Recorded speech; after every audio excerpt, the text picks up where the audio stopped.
Welcome to ওয়েবশিপ। তো চলুন দেখা যাক যে আজকে আমরা জাভাস্ক্রিপ্টের জার্নিতে কী কী জিনিস শিখতে চলেছি। তো আজকে আমরা দেখব জাভাস্ক্রিপ্টের মধ্যে আনডিফাইন্ড ডেটা টাইপ কী হয়।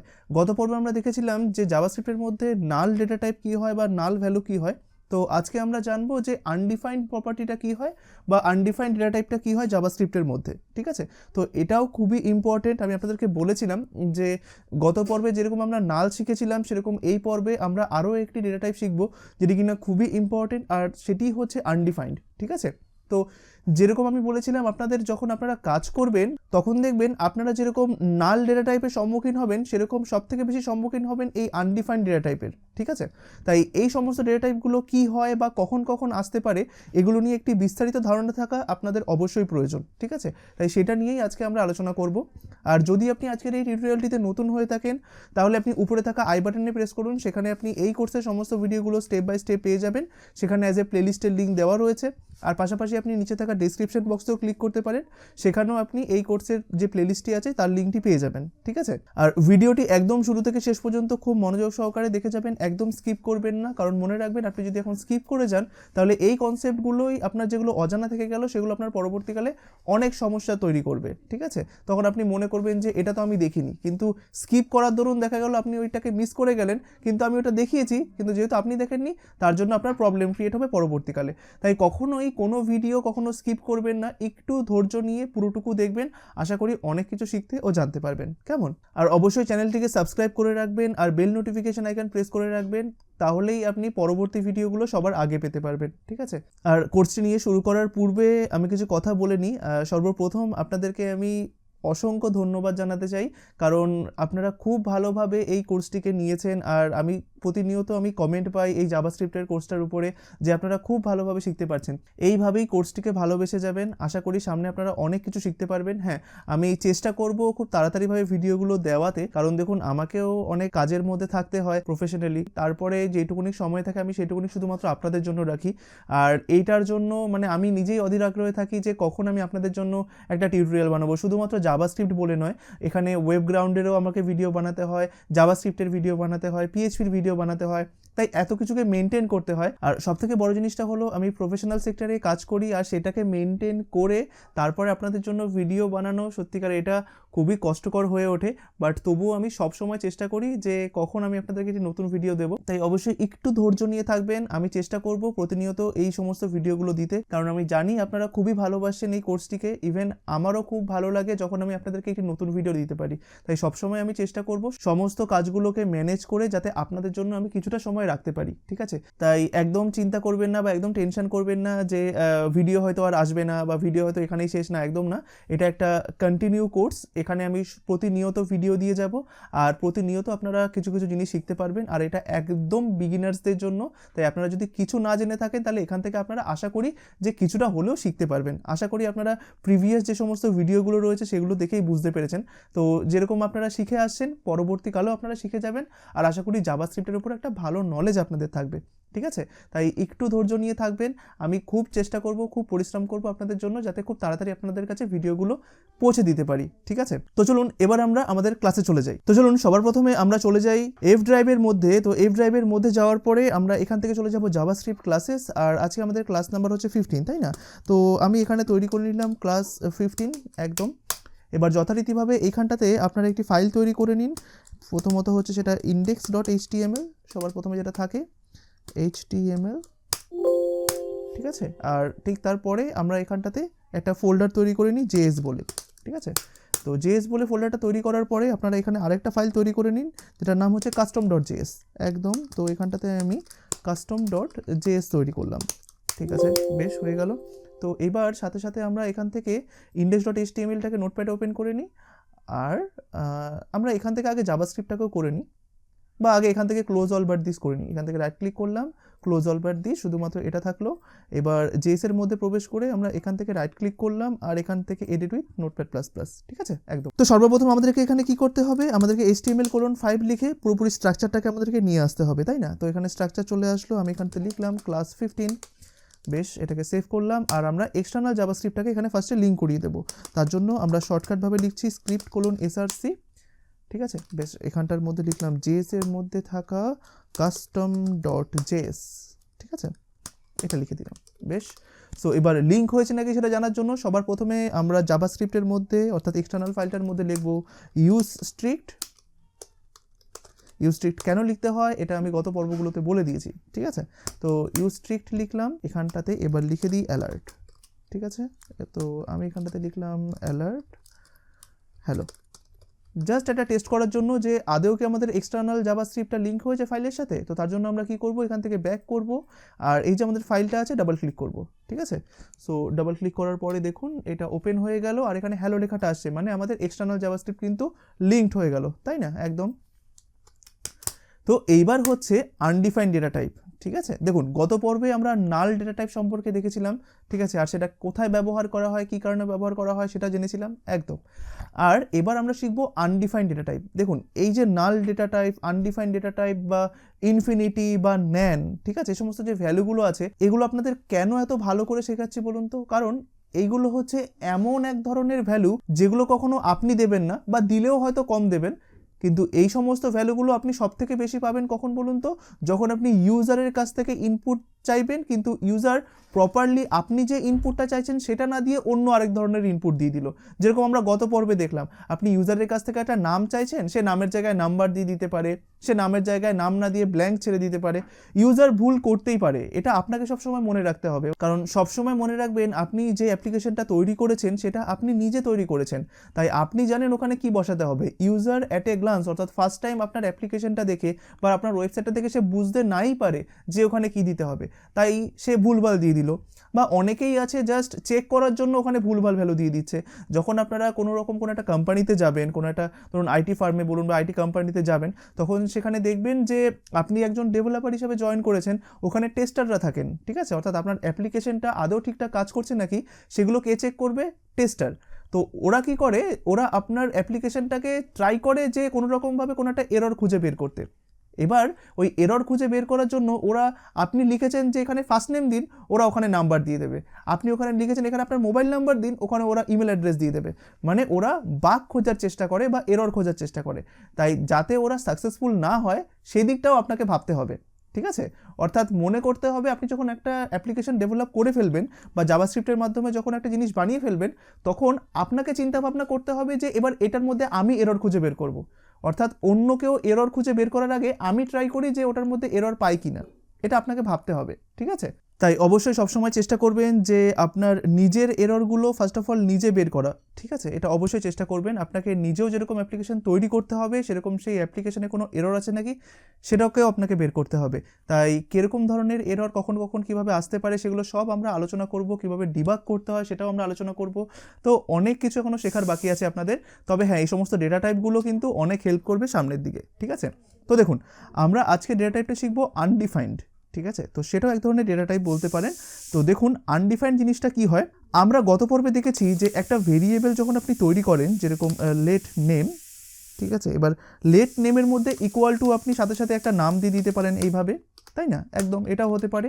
বা আপনি ইনিশিয়ালি ধরুন চান না যে নামটা এখনই দেবেন, আপনি চান যে নামটা এই মুহূর্তে কোড থাকুক, পরে কোনো একটা সময় দেখা গেল ইউজারের কাছ থেকে আপনি নেম নিয়ে নেমটা এখানটাতে অ্যাসাইন করতে চাইছেন, ঠিক আছে, ধরুন ইউজার এখানে একটা নাম দিয়েছে, সেভাবে করতে চাইছেন, তার জন্য প্রাথমিকভাবে আপনি এখানে কোডও রাখতে পারেন, বা এখানটাতে আরেকটা ডেটা টাইপ শিখলেন নালও রাখতে পারেন, তাই না, একদম। এইবার আনডিফাইন্ড ডেটা টাইপটা কখন হয় বলুন তো, যখন আপনি একটি ভেরিয়েবল তৈরি করেন কিন্তু সেটার মধ্যে কোনো একটা ভ্যালু অ্যাসাইন করেন না, তখন ওই ভেরিয়েবলটার মধ্যে বাই ডিফল্ট ভ্যালু যেটা সেট থাকে সেটা হচ্ছে আনডিফাইন্ড, বা প্রাথমিকভাবে তখন ওই ভেরিয়েবলটা কী টাইপের হয়, তখন সেটা আনডিফাইন্ড টাইপের হয়। যেরকম দেখুন আমরা জানি যখন আমি নেমের মধ্যে যদি এইটা দিই তাহলে এখন ভেরিয়েবলটা কী টাইপের হয়ে গেল, নাম্বার টাইপের হয়ে গেল, তাই না। যদি আমি স্ট্রিং দিই তখন আবার কী টাইপের হয়ে যাবে, ধরুন একটা নাম দিলাম তখন এটা স্ট্রিং ডেটা টাইপের হয়ে যাবে, একদম। যদি এখানটাতে ট্রু দিই তখন এটা কি হয়ে যাবে, বুলিয়ান ডেটা টাইপের হয়ে যাবে না, একদম। আর এখানটাতে নাল দিলে নাল ডেটা টাইপের হয়ে যাবে। যদি আমি কিছু না দিই তখন এটা কোন ডেটা টাইপ থাকবে, তো দেখুন যখন আপনি ভেরিয়েবলের মধ্যে কোনো ভ্যালু অ্যাসাইন করবেন না তখন বাই ডিফল্ট ভেরিয়েবলটা হয় আনডিফাইন্ড টাইপের, ঠিক আছে, বা বলতে পারেন বাই ডিফল্ট এই ভেরিয়েবলটার মধ্যে কোন ভ্যালুটা থাকে, আনডিফাইন্ড এই ভ্যালুটা থাকে, ঠিক আছে। মনে রাখবেন আনডিফাইন্ডটা অবশ্যই ডাবল কোটেশনের মধ্যে দেবেন না, এটা তাহলে স্ট্রিং হয়ে যাবে, আপনি দেবেন এখানটাতে আনডিফাইন্ড বলে, ঠিক আছে। তাহলে দেখুন আপনার এইটা লেখাও যা আর একটা না লেখাও তা, ঠিক আছে। তাই আপনি যদি শুধুমাত্র লেট নেম একটা ভেরিয়েবল ডিক্লেয়ার করে রাখেন তাহলে বাই ডিফল্ট সেটা কী টাইপের হয়, আনডিফাইন্ড টাইপের হয়, বা বাই ডিফল্ট এই নেম বলে ভেরিয়েবলটার মধ্যে এখন কোন ভ্যালুটা থাকবে বলুন তো, আনডিফাইন্ড ভ্যালুটা থাকবে, ঠিক আছে। তো চেক করার জন্য চলুন দেখা যাক, আমি যদি এখানটাতে অ্যালার্ট লিখি, অ্যালার্ট লেখার পরে আমি যদি এখানটাতে এখন নেমকে দিয়ে দিই, তবে চলুন তো দেখি নেমের মধ্যে কী ভ্যালুটা থাকে। তাই আমি এখানে গেলাম, রিফ্রেশে প্রেস করলাম, দেখুন আপনি কি দেখতে পাচ্ছেন, আনডিফাইন্ড দেখতে পাচ্ছেন, তাই না, একদম। এবার এটা এরকমও হতে পারে যে ধরুন আপনি নেমের মধ্যে একটা নাম রাখলেন, এখন ধরুন একটা নাম রয়েছে, ঠিক আছে। তো এখন নেমের মধ্যে কি দেখাবে, এই নামটা দেখাবে না, একদম। তো দেখুন আমি এখানটাতে গেলাম, রিফ্রেশে প্রেস করলাম, নামটা দেখালো। এবার আপনি যে কোনো সময় এই নামটাকে যদি এরকম করে দেন, যে আমরা জানি ভেরিয়েবলকে আমি যে কোনো সময় আবার রিঅ্যাসাইন করতে পারি, আপনি যদি এখানটাতে আনডিফাইন্ড দিয়ে দেন তাহলে ভেরিয়েবলটা তখন কি হয়ে যায় বলুন তো, আনডিফাইন্ড হয়ে যাবে, ঠিক আছে। তাই এখানে দেখুন আমি এখানে গেলাম রিফ্রেশে প্রেস করলাম, দেখুন এখন আনডিফাইন্ড হয়ে গেল, তাই না, একদম। সো এইগুলোই আপনাকে মনে রাখতে হবে। দেখুন আজকে আপনি এখানে একটা নেম বলে ভেরিয়েবলকে রাখলেন, ঠিক আছে। এবার আপনি জাভাস্ক্রিপ্টের কোড করেই যাচ্ছেন, আমি কন্ট্রোল ডি করে গেলাম, কোড করেই যাচ্ছেন, ঠিক আছে। এবার আপনার কোনো একটা সময় মনে হয়েছে যে না আমি এই নেমের মধ্যে ভ্যালু অ্যাসাইন করেছি, অর্থাৎ ইউজার যে ভ্যালুটা দিয়েছে সেই ভ্যালুটাকে আমি নেমের মধ্যে অ্যাসাইন করেছি, ঠিক আছে। এবার এটা দুরকম হতে পারে, এক যে আপনি যেটা বলছেন সেটা ঠিক নয়, অর্থাৎ আপনি কখনোই এই নেমের মধ্যে কোনো ভ্যালু অ্যাসাইন করেননি, অর্থাৎ যেই কোডটা লিখলে এই নেমের মধ্যে ইউজারের ভ্যালুটা স্টোর হবে সেটা আপনি করেননি, বা এটাও হতে পারে আপনি করেছেন কিন্তু ইউজারের যখন ভ্যালু দেওয়ার প্রয়োজন ছিল তখন সে ভ্যালু দেয়নি, ব্ল্যাঙ্ক দিয়ে রেখেছে, ঠিক আছে। এবার ইউজার যদি কখনো ব্ল্যাঙ্ক ভ্যালু দেয়, বা আপনি যদি এমন হয় যে আপনি ভেরিয়েবলটা তৈরি করেছেন কিন্তু ভেরিয়েবলটার মধ্যে কখনোই ভ্যালু অ্যাসাইন করেননি, তখন এই ভেরিয়েবলটা অ্যাজ এ ভ্যালু হিসেবে আপনাকে কী দেবে, আনডিফাইন্ড দেবে, ঠিক আছে। তাই এই যে ধরুন পরবর্তীকালে আমি বললাম না যে আপনারা বিভিন্ন এররের সম্মুখীন হবেন, তখন দেখবেন বেশিরভাগ এরর, অর্থাৎ আপনি যখন একটা ভেরিয়েবলকে প্রিন্ট করতে যাবেন বা ভেরিয়েবলকে নিয়ে যখন কাজ করতে যাবেন, তখন দেখবেন এই ভেরিয়েবলের ভ্যালু হিসাবে আপনি সবসময় এটা পাচ্ছেন, নয় নাল পাবেন অথবা আনডিফাইন্ড পাবেন। এই দুখানা ভ্যালুর সম্মুখীন আপনাকে হতেই হবে, অর্থাৎ আপনি একটা ভেরিয়েবলকে প্রিন্ট করিয়েছেন, সেখানের মধ্যে দেখতে পাচ্ছেন নাল রয়েছে বা আনডিফাইন্ড রয়েছে, তখন আপনাকে বুঝতে হবে আচ্ছা নাল মানে নিশ্চয়ই ওটার মধ্যে কোনো ভ্যালু প্রবেশ করেনি, আর আনডিফাইন্ড মানে হচ্ছে ভেরিয়েবলটা আমি তৈরি তো করেছি কিন্তু ভেরিয়েবলটার মধ্যে ভ্যালু অ্যাসাইনই হয়নি, ঠিক আছে। তাই এই ধরনের টাইপগুলো বা এই ধরনের ভ্যালুগুলো আপনাকে সব সময় দেখবেন প্রতি সময়ে সময়ে আপনাকে এই সমস্ত ভ্যালুর সম্মুখীন হতে হবে, তাই এগুলো সম্পর্কে একটি ভালো ধারণা অবশ্যই আপনাকে রাখতে হবে। আর পরবর্তীকালে এই যে ধরুন আমরা যখন জাভাস্ক্রিপ্টের এরর চেকিং করব, যে আপনি একটা ফর্ম বানিয়েছেন যেখানে ফার্স্ট নেম বলে একটা ফিল্ড রয়েছে, এবার আপনি চাইছেন ফার্স্ট নেমটাকে রিকোয়ার্ড বা ম্যান্ডেটরি করতে, অর্থাৎ ইউজারকে ফার্স্ট নেম দিতেই হবে। এবার আপনি চেক করবেন কি করে যে ইউজার ফার্স্ট নেম দিয়েছে কি দেয়নি, তখন আপনাকে এভাবে লিখতে হবে, আমরা পরবর্তীকালে কন্ট্রোল স্ট্রাকচার বা ইফ স্টেটমেন্ট শিখবো, তো ওটা আমি নয় তখন পরে বোঝাবো, এখন আমি বলে দিই যে কিভাবে করবেন। আপনি এইভাবে লিখবেন যে যদি নেম ভেরিয়েবলটা, ঠিক আছে, আমি এখানে নেমটাকে জাস্ট একটা কোটেশনের মধ্যে রেখে দিলাম যাতে আপনারা বুঝতে পারেন যেটা একটা ভেরিয়েবল। তো এটা কিন্তু কোনো জাভাস্ক্রিপ্টের কোড নয়, জাস্ট আপনাদেরকে বোঝানোর জন্য বলছি যে আপনারা কিভাবে ওই রিকোয়ার্ড বা ম্যান্ডেটরি চেকিংগুলো করবেন। আপনি এইভাবে লিখবেন যে যদি নেম ভেরিয়েবলটা আনডিফাইন্ড না হয়, দেখুন আপনি যদি একটা ভেরিয়েবলের মধ্যে ভ্যালু সেট করে রাখেন তাহলে নিশ্চয়ই সেটা আনডিফাইন্ড হবে না, অর্থাৎ আপনি যদি এখন নেমের মধ্যে এইভাবে দিয়ে রাখেন, এই নামটা যদি দিয়ে রাখেন, তাহলে এখন বলুন তো নেমটা কি একটা স্ট্রিং টাইপের ভ্যালু না ওটা আনডিফাইন্ড টাইপের ভ্যালু, অবশ্যই স্ট্রিং টাইপের ভ্যালু, একদম। তাই আপনাকে এখানে চেক করতে হবে যদি ভেরিয়েবলটা আনডিফাইন্ড না হয় এবং যদি ভেরিয়েবলটা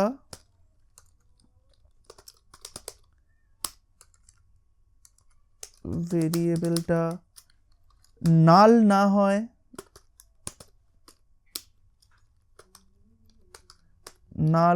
না হয় এবং যদি ভেরিয়েবলটা কোট বা ব্ল্যাঙ্ক না হয়, তাহলেই তুমি বুঝবে যে ইউজার ভ্যালু দিয়েছে,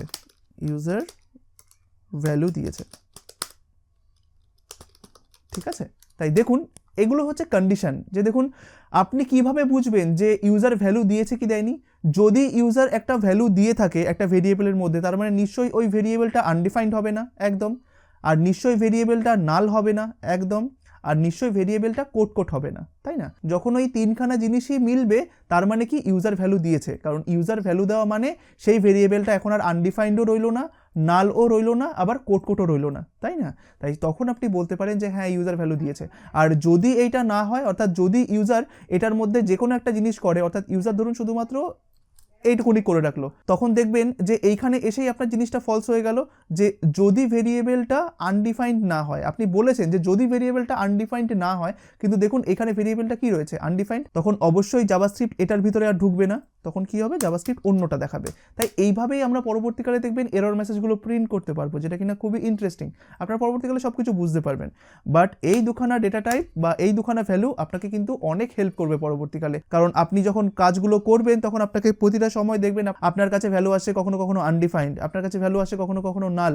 তাই কি কি কারণে নাল আসতে পারে, কি কি কারণে আনডিফাইন্ড আসতে পারে, তখন আপনাকে চেক করতে হবে বা ডিবাগ করতে হবে, সেটাও আমি দেখিয়ে দেবো। কিন্তু আনডিফাইন্ড সম্পর্কে একটি ভালো ধারণা থাকা, নাল সম্পর্কে একটি ভালো ধারণা থাকা খুবই প্রয়োজন, ঠিক আছে? এগুলো অবশ্যই প্র্যাকটিস করবেন। যে সমস্ত ডেটা টাইপগুলো আমি শিখিয়ে দিলাম, যেরকম ধরুন ইন্টিজার হয়ে গেল বা নাম্বার হয়ে গেল, স্ট্রিং হয়ে গেল, স্ট্রিংয়ের মধ্যে টেমপ্লেট লিটারালস বা ধরুন ব্যাকটিক্স আমরা দেখলাম, তো সেটা প্র্যাকটিস করবেন। তারপরে বুলিয়ান হয়ে গেল, তারপরে দেখুন আনডিফাইন্ড হয়ে গেল, নাল হয়ে গেল, এগুলো খুব ভালোভাবে প্র্যাকটিস করবেন। মনে রাখবেন আপনি যখন জাভাস্ক্রিপ্টে কাজ করবেন সব থেকে বেশি আপনাকে ভেরিয়েবলকে নিয়েই কাজ করতে হবে। তাই ভেরিয়েবলের বিভিন্ন টাইপ সম্পর্কে জানা বা ভেরিয়েবলের বিভিন্ন ভ্যালু সম্পর্কে জানা খুবই প্রয়োজন আপনাদের, ঠিক আছে? তাই এটাকে খুব ভালোভাবে শিখবেন। আর পরবর্তী ভিডিওগুলোতে আমরা দেখব যে এই যে ধরুন একটা ভেরিয়েবল, সেটা কি টাইপের সেটা আপনি বের করতে পারেন, সেটা কিভাবে, সেটা আমরা পরবর্তীকালে আলোচনা করব। তাই অবশ্যই ভিডিওগুলোকে খুব ভালোভাবে দেখবেন আর খুব ভালোভাবে প্র্যাকটিস করবেন, ঠিক আছে? আর একদম মুখস্থ করার চেষ্টা করবেন না, এখানে কোনো কিছু মুখস্থ দিয়ে হয় না। আপনি শুধুমাত্র মনে রাখবেন যে হ্যাঁ আমি এটা দেখেছি, আমি খুঁজলে অবশ্যই পারবো, ঠিক আছে? এটা মনে রাখবেন যে দেখুন কখনো যদি আপনার কখনো কখনো বুলিয়ান কথাটা আপনি যদি শুনতে পান, আপনার তখন দেখবেন মনে পড়ে যাবে যে হ্যাঁ বুলিয়ান, এটা তো আমি শুনেছি মনে হচ্ছে, বা এটা তো আমি দেখেছি মনে হচ্ছে। তাহলে যাই তো একটু ওয়েবশিপের একটু যে প্লেলিস্টটা আছে সেখানকার থাম্বনেলগুলো একটু দেখি তো, ওখানটার মধ্যে বুলিয়ান টাইপস নিয়ে কিছু বলা আছে নাকি, তখন দরকার হলে আরেকবার একটু দেখে নেবেন।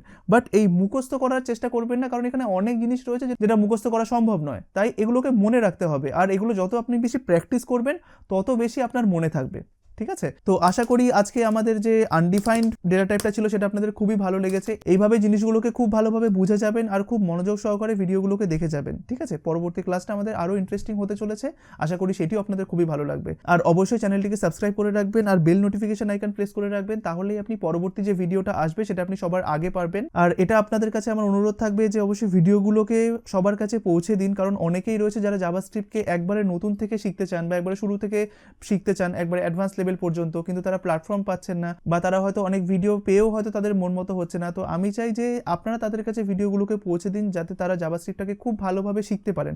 অন্তত এটা তাদের উপর নির্ভর করবে। দেখুন আজকে যদি ওনারা 10টা বা 12টা ভিডিও দেখে নেন, তারপরে ওনারা নিজেরা ডিসাইড করতে পারবেন যে এখান থেকে ওনারা শিখতে পারবেন কি পারবেন না।